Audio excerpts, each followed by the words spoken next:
He died with flags on his coffin and strangers calling him a hero. And I stood there in black, nodding politely, knowing the truth was already buried deeper than his bones. I am an old woman now. My hands shake when I pour tea, and my knees ache before the rain. But my memory, oh, my memory has never been sharper than it is when I think of him. When I think of the man everyone praised and the man I lived with for 43 years, those were not the same man. And the weight of knowing that has bent my spine more than age ever could.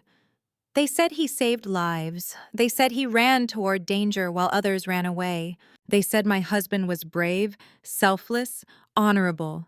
I let them say it. I let them hug me and cry into my shoulder, thanking me for sharing him with the world. I even cried with them, not because I missed him the way they thought, but because I was terrified of what would happen if the truth ever slipped out of me. I first met him when I was 19, back when my hair was thick and dark and my laugh came easily. He had a way of standing very still, as if the world moved around him but never quite touched him. People mistook that for calm. I would later learn it was something colder. Something watchful. He courted me gently. That's the word people like to use. Gently. He opened doors, remembered birthdays, held my elbow when we crossed the street. My mother adored him, said he had good bones. My father trusted him after just 2 conversations. I trusted him because everyone else did. At that age, trust feels like love. The first lie was small. They always are. He told me he was late because of work. He told me a neighbor needed help. He told me he forgot to call because the phone line was down. Little things, harmless things. I swallowed them without question because the truth had not yet shown me its teeth. We married in a modest church with yellow flowers and a borrowed organist. I remember the smell of old wood and dust, the way his hand tightened just a bit too much around mine when the priest said, "For better or worse."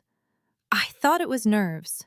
I was young. I wanted to believe in goodness the way children believe in fairy tales, without needing proof. The first year of marriage was quiet, too quiet sometimes.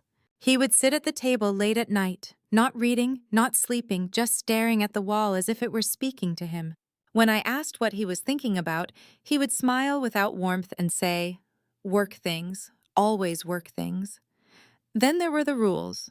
They came softly, disguised as concern. Don't open the door after dark. Don't answer questions about me. Don't go into the spare room unless I'm home. I told myself all marriages had adjustments. All men had their quirks. I told myself love meant patience. That is the lie women tell themselves when they feel the ground shifting under their feet, but are too afraid to look down. The spare room was always locked. He said it held equipment for his job. Important things, dangerous things. He kissed my forehead when he said it, as if sealing the lie with affection. I never touched that door while he was home. Not because I believed him, but because something in my chest warned me not to. The nights were the worst. He slept soundly, deeply, like a man with nothing chasing him. I, on the other hand, lay awake counting his breaths, listening for changes, wondering which version of him would wake up in the morning. Some days he was kind, almost tender. Other days he was distant, clipped, his eyes sharp as broken glass. I learned to read his silences the way sailors read the sky. I saw things, too. Things that did not match the hero they would later describe on the news. Once I noticed blood on his cuff, just a spot, dark and dry. He told me it was from helping at an accident. I believed him until I washed the shirt and realized the stain was older than he claimed. Until I realized it had soaked into the thread like it belonged there. Another time, a woman called the house and hung up when I answered. When I asked him about it, his face went blank, empty in a way I had never seen before. He didn't shout, he didn't deny it. He simply said, "That will not happen again." And it didn't. I should have run. I know that now, but leaving a marriage back then wasn't just about walking out the door. It was about shame, about survival, about the quiet terror of not being believed. He was respected, admired. I was just his wife. Years passed. Children came and grew. He was a good father in public ways, attentive at school events, generous with gifts praised by other parents. At home he was distant, but never cruel to them. I think sometimes that they saved me, or maybe I used them as an excuse to stay. The spare room remained locked, the lies grew heavier, and the feeling that I was living beside a stranger never left me. The night everything truly began to unravel, I heard a noise from that room, a sound I had never heard before. Low, mechanical, alive. He wasn't home. My heart pounded so loudly I was sure the walls could hear it. I stood in the hallway for a long time, staring at that door, my hand hovering inches from the lock. I told myself to go back to bed. I told myself I didn't want to know. But curiosity is a dangerous thing when it's been starved for decades. I reached for the key he always kept on him, only it wasn't there. For the first time in years, he had forgotten to take it. I unlocked the door. And that was the moment my marriage truly ended, even though it would take years and his death for the world to understand why. The door creaked when I pushed it open, just a whisper of sound, but it felt loud enough to wake the dead. The light inside was dim, one bare bulb hanging from the ceiling, swaying slightly as if it had been disturbed moments before. The air smelled wrong, metallic, sharp, mixed with something old and stale. Not dust, not oil, something heavier. Something that settled in the back of my throat and made my stomach tighten. I stood frozen in the doorway, my hand still wrapped around the knob, my heart hammering so hard I thought it might break through my ribs. For years, I had imagined this room as a place of paperwork, tools, dull work things, boxes and shelves, boring secrets. What I saw instead was a careful order that made my skin crawl. There were shelves, yes, but not the kind meant for storage. They were lined with objects laid out too neatly, too deliberately. Files stacked by size, each one labeled in his handwriting. Photographs, not family photos. Faces, strangers. Men and women caught in moments they clearly didn't know were being preserved. Some were smiling, some looked afraid, a few looked familiar in a way I couldn't immediately place. My knees went weak and I leaned against the wall to steady myself.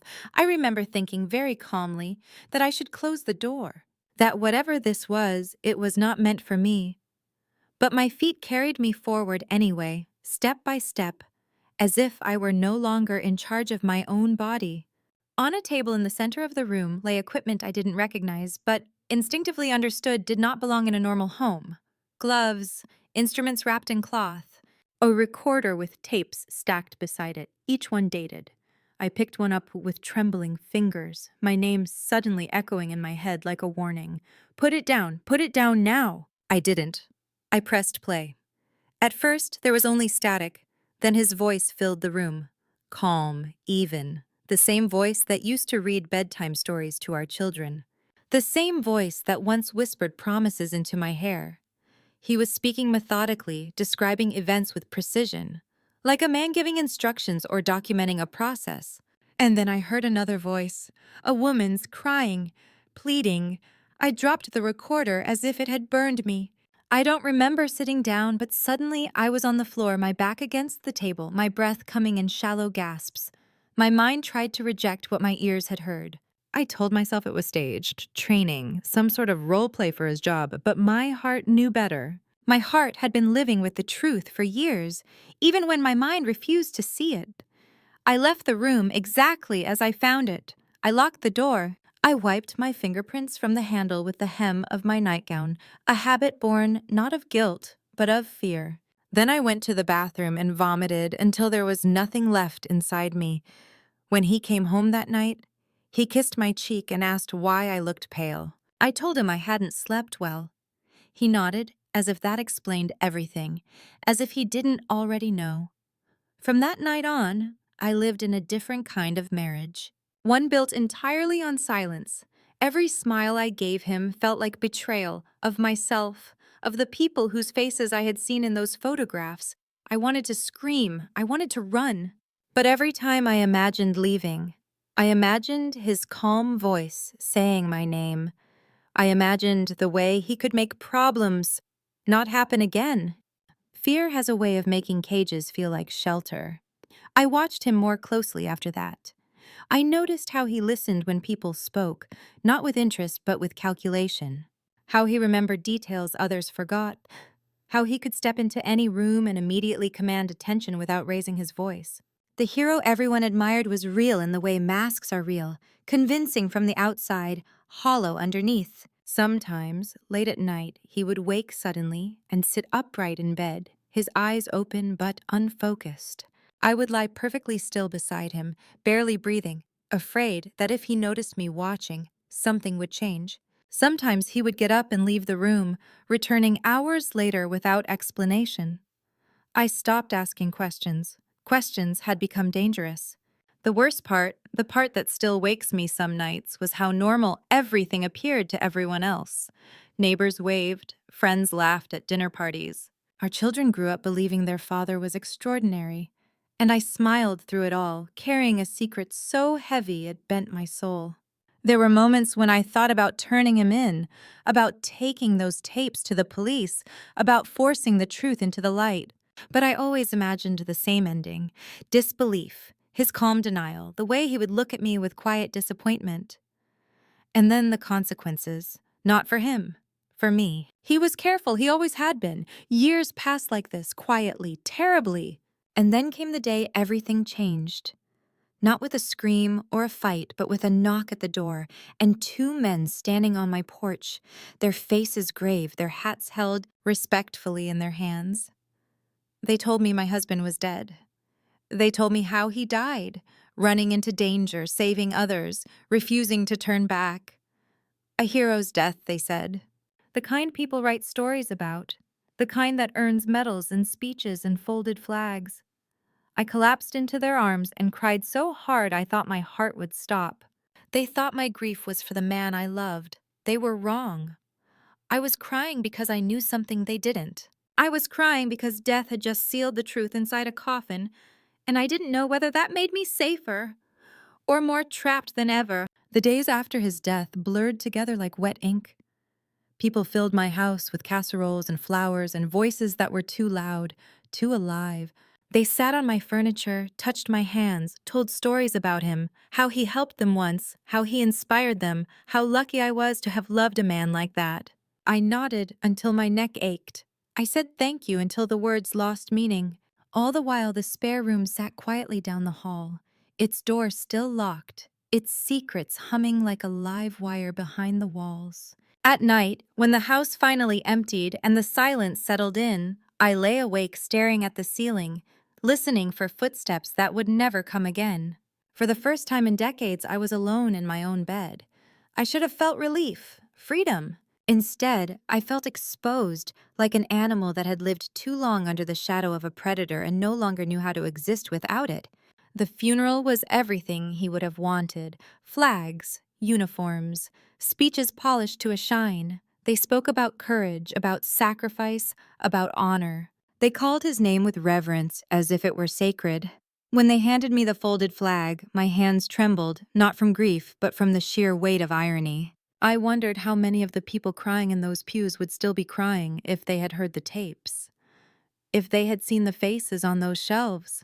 Our children stood beside me, their faces pale and drawn, grown now, with lives of their own, but still so desperately in need of believing their father was good. I watched them cling to that belief the way drowning people cling to driftwood. I told myself I would never take that from them. Some truths, I learned, don't heal. They only destroy. After the funeral, the house felt different, smaller, louder in its silence. I wandered from room to room, touching objects as if to confirm they were real. His chair, his coat, his shoes still lined neatly by the door, everything exactly where he had left it, as if he might walk back in at any moment and ask me why I was snooping. It took me 3 days to stand in front of the spare room again. The key was still hidden where he had always kept it when he was home. That realization alone sent a shiver through me. Even in death, he was predictable, controlled. I held the key in my palm for a long time before using it, my fingers aching from how tightly I gripped it. The room looked unchanged, the light, the shelves, the table. But without him in the world, the space felt quieter, less charged, as if whatever dark force had animated it had finally been cut off at the source. I moved slowly, deliberately, my heart pounding with every step. I didn't touch the tapes at first. I went to the files. They were more extensive than I had realized that first night. Names, dates, places, some marked with neat check marks, others circled in red. I didn't need to read every page to understand what they represented. Lives intersecting with his, lives altered, lives ended. My hands shook so badly I had to sit down again. What shocked me most was how far back it went, long before me, long before our children. This wasn't something that had grown over time. It was who he had always been. I hadn't married a good man who turned bad. I had married a bad man who learned how to look good. There were photographs, too. Some of people I recognized from news stories over the years. Accidents, disappearances, cases that had been whispered about and then forgotten. I felt sick realizing how often I had listened to those stories on the radio while cooking dinner, never suspecting the man at my table was connected to them. I spent hours in that room, the daylight shifting across the floor, until my legs ached and my eyes burned. When I finally left, I locked the door behind me. But this time, the lock felt symbolic rather than protective. He couldn't hurt me anymore. That truth was slowly, painfully sinking in. The question that haunted me was simple and unbearable. What do I do now? Turning everything in felt impossible. Not because I didn't want justice, but because I knew how it would unfold. Investigations, headlines, my name dragged through every paper, our children forced to reconcile the father they loved with the monster he was. The hero's story rewritten into something ugly and sensational. The world would devour it. And then move on. And I would still be left with the memories. So I chose silence. Not out of loyalty to him, but out of a strange, exhausted mercy for myself and my family. I boxed everything carefully, every file, every tape, every photograph. I sealed them away in heavy containers and hid them where no curious hand would ever stumble upon them by accident. I told myself it was over. But death has a way of loosening things that were once tightly bound. It started with a letter, no return address. Just my name, written neatly, confidently, in handwriting that was not his, but felt familiar in a way that made my stomach drop. I opened it standing at the kitchen counter, sunlight streaming in through the window. The ordinary beauty of the morning mocking the words inside. "I'm sorry for your loss," it began. "I always wondered how much you knew." The room tilted. I had to grip the counter to stay upright. Someone else knew. Someone else had always known, and suddenly, the safety I thought his death had given me cracked wide open, because heroes may die. But secrets? Secrets have a way of surviving. I read that letter again and again until the words lost shape, until they were nothing but ink bleeding into paper. I always wondered how much you knew. It wasn't a threat, not exactly. It was worse. It was an invitation to fear. Proof that the darkness I thought had died with my husband was still breathing somewhere beyond my walls. I burned the letter that same afternoon, watched it curl and blacken over the sink, the smoke drifting up toward the ceiling like a confession I refused to speak aloud. But burning it didn't erase the feeling that settled into my bones, that familiar tightness in my chest. The old instinct to listen more closely, to speak less, to prepare. That night I slept with the lights on. In the weeks that followed, I noticed things I hadn't before, or maybe I noticed them again. A car parked too long across the street. A phone call that went silent when I answered. Footsteps behind me at the grocery store that slowed when I slowed. For years, I had lived under watch without realizing it. Now that he was gone, the attention felt sharper, less controlled. I checked the spare room every morning as if expecting it to have been disturbed. The boxes remained sealed. The dust undisturbed. But the comfort I once took in locking that door was gone. Locks only keep honest people out. Whoever sent that letter was not honest. I didn't tell my children. They were still raw with grief, still speaking of their father in the present tense, as if saying his name often enough might keep him alive in some small way. I could not be the one to shatter that. Not yet. Maybe not ever. Instead, I began writing. It started as a habit, then became a necessity. Late at night, when the house creaked and the memories grew too loud, I sat at the kitchen table with a notebook and wrote everything I remembered. Dates, details. Conversations that had once felt insignificant, but now glowed with meaning. I didn't know why I was doing it. I only knew that keeping it all inside me was no longer possible. Sometimes I imagined the notebook as a witness, something solid, something that could outlive me. The second letter arrived 3 months later. This one was shorter. "He trusted you," it said. "So do I." I laughed when I read it. A thin, broken sound that startled me with its bitterness. Trusted me? The man had trusted no one. He had controlled, manipulated, calculated, but trust was never part of it. Whatever this person thought they knew, they were wrong about that. And yet, they knew enough. I didn't burn this letter. I folded it carefully and placed it inside the notebook. For the first time, a new thought crept in, quiet but persistent. Maybe silence was no longer protecting me. Maybe it never had. I began to wonder who else had been orbiting my husband's life without my knowledge. Colleagues, associates. People who owed him favors or resented him deeply. He had lived in shadows, but shadows overlap. You're never alone in them for long. One afternoon, while sorting through old paperwork, I found something I hadn't seen before. A key, smaller than the others, labeled only with a number. My pulse quickened as I turned it over in my palm. He had been meticulous about keys. If this one was hidden, it was important. It took days to trace it back to its lock. A storage unit across town, paid in cash, still active. I sat in my car outside that place for a long time, the engine off, my hands clenched in my lap. I told myself to leave, to forget I had ever found the key. But the truth had already taken too much from me. I was tired of letting it take my courage, too. Inside the unit, the air was cold and smelled faintly of metal and damp cardboard. What I found there was different from the spare room, less personal, more transactional. Boxes of documents, ledgers, copies of things that should not have existed, evidence of deals, payments, connections that stretched far wider than I had imagined. This wasn't just one man's secret life. It was a web. And suddenly, the letter made sense.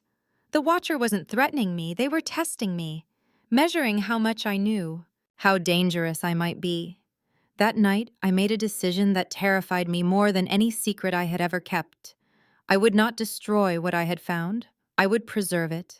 I gathered everything, my notebook, the letters, copies of the documents, and sealed them together.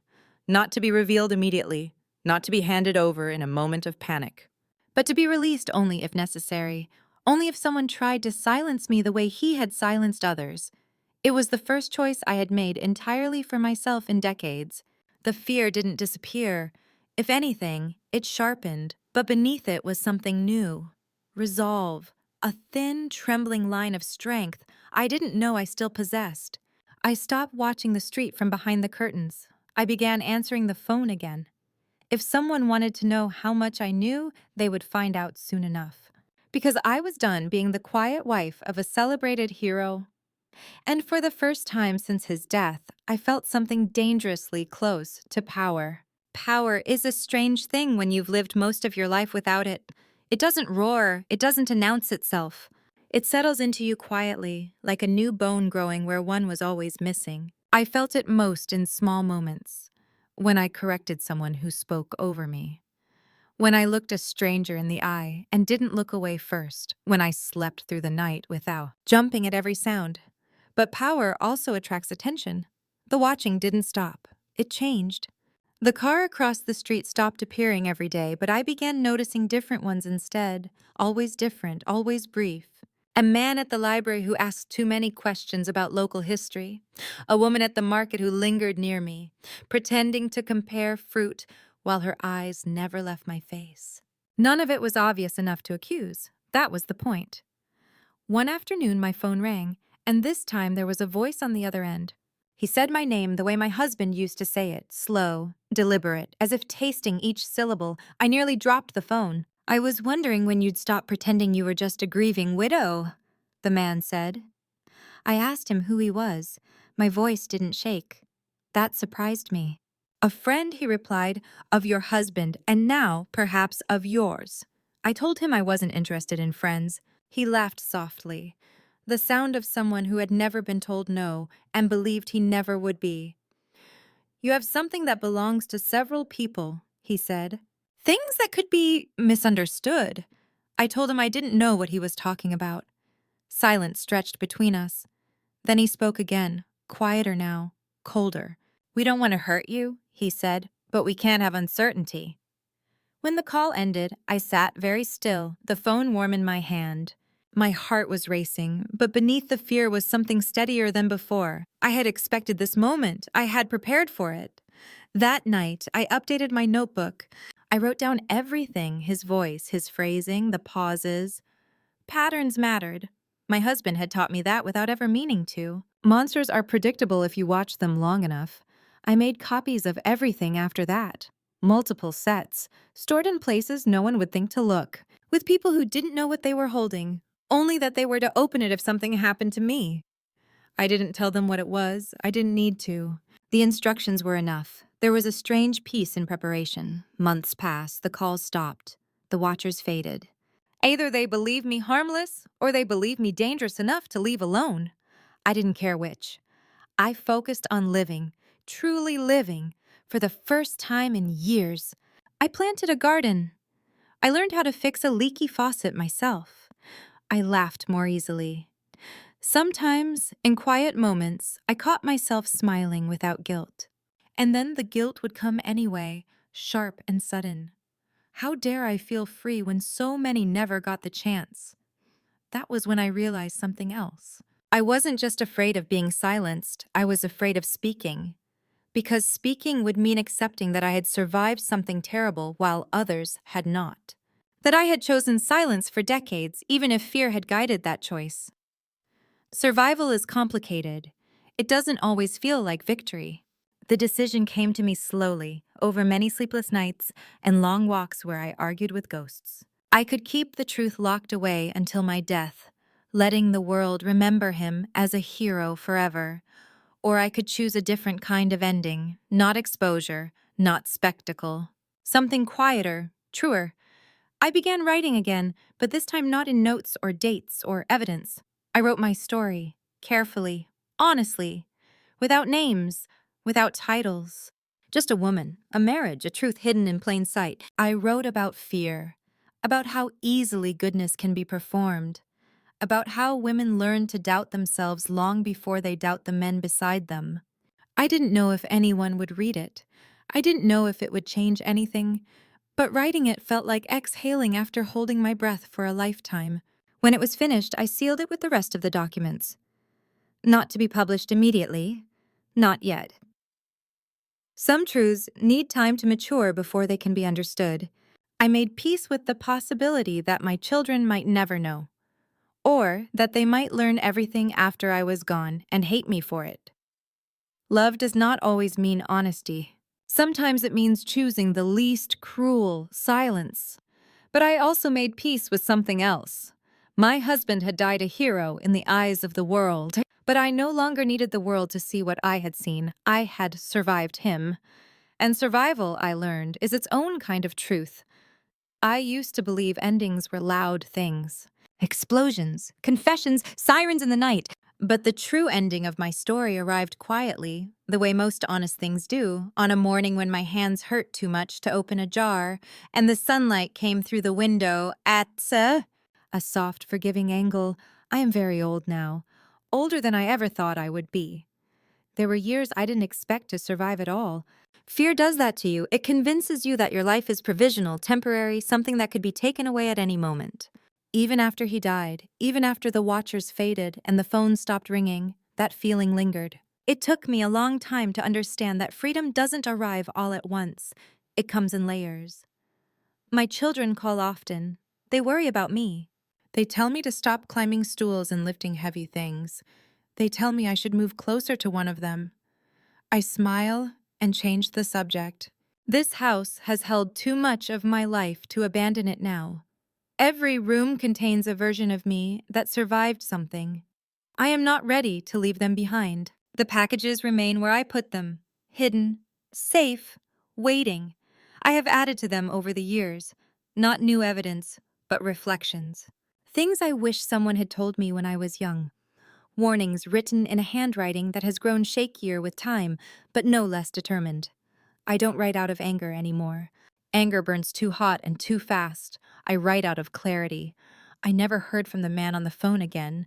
Sometimes I wonder if he died too. Sometimes I think he realized I was not the weak link he hoped for. Monsters, I've learned, prefer easy prey. An old woman with nothing left to lose is unpredictable, dangerous in her own quiet way. There are nights when my husband still visits my dreams. He stands at the foot of the bed exactly as he used to, calm, composed, eyes unreadable. In the dreams, I am no longer afraid. I look at him and feel only distance, the kind that cannot be crossed. When I wake, my heart is steady. That is how I know the dreams are losing their power. The world still speaks his name with respect. Anniversaries come and go. Occasionally, someone writes an article praising his bravery, his sacrifice. I don't read them. I don't need to. The truth no longer claws at my throat the way it once did. It rests inside me now, settled and quiet, like something that has finally found its place. People like to ask me if I miss him. I tell them I miss the man I thought he was. That is the honest answer. As for the man he truly was, I do not mourn him. I survived him. And survival is not a betrayal, it is a testament. I have arranged everything carefully, my affairs, my will, the instructions. When I am gone, the packages will not go to my children directly. That is important to me. They deserve the rest of their lives without being forced to reconcile love with horror. Instead, the truth will be released into the world quietly, without my name attached, without spectacle. A story without a hero's face, just facts, patterns, proof. Not for revenge, for balance. I do not expect statues to be torn down or medals to be reclaimed. I am not naive. The world loves its heroes too much to let them go easily. But perhaps someone, somewhere, will read what I left behind and feel less alone. Perhaps a woman sitting at a kitchen table late at night will recognize the warning signs I ignored. Perhaps she will trust her instincts sooner than I did. That is enough for me. On my best days, I sit by the window with a cup of tea and watch the light move across the floor. I think about all the years I spent bracing myself for impact, all the love I rationed, all the words I swallowed. I think about the younger version of me, standing in a church with yellow flowers, believing that goodness was something you could recognize at a glance. I wish I could reach back through time and tell her this. Evil does not always announce itself. Sometimes it smiles, sometimes it serves, sometimes it dies a hero. Trust yourself anyway. My ending is not loud. There will be no dramatic reveal while I am alive, no confrontation, no final showdown. Just an old woman closing her eyes, finally at peace with the life she lived and the truth she carried. When my husband died, the world gained a hero. When I lived, I gained myself. And that, after all these years, is the ending I choose. In my last years, I began to understand something that once terrified me. Truth does not always demand to be shouted. Sometimes it only asks to be placed somewhere it cannot be destroyed. On a winter morning when my joints ached so badly I could barely button my coat, I carried the final package to its place. I moved slowly, deliberately, like a woman performing a sacred task. The air was cold, sharp in my lungs, but my mind was clear. Clearer than it had ever been. I did not cry. That surprised me. For so many years, I thought releasing the truth, preparing it, protecting it, deciding its fate, would break me open. I thought I would feel rage or grief or some grand sense of justice. Instead, I felt calm, the kind of calm that comes only after a long war finally ends. I sealed the container and stepped back. There was nothing more to add, nothing left to explain. My life had already been lived around that truth. It no longer needed my body to carry it. After that, I slept better, deeper, the kind of sleep where dreams soften instead of clawing. When I dreamed of him, he no longer spoke. He simply faded, like a photograph left too long in the sun. I stopped being afraid of dying. That may be the greatest gift the truth ever gave me. When the end finally comes for me, and I feel it waiting now, patient and gentle, I hope people will remember me as quiet, ordinary, Just an old woman who loved her family, tended her home, lived a simple life. That is the role I chose for the world. But inside, I will know the fuller truth. I was brave in ways no one applauded. I endured what no one saw. I survived a man the world called a hero, and lived long enough to reclaim myself from his shadow.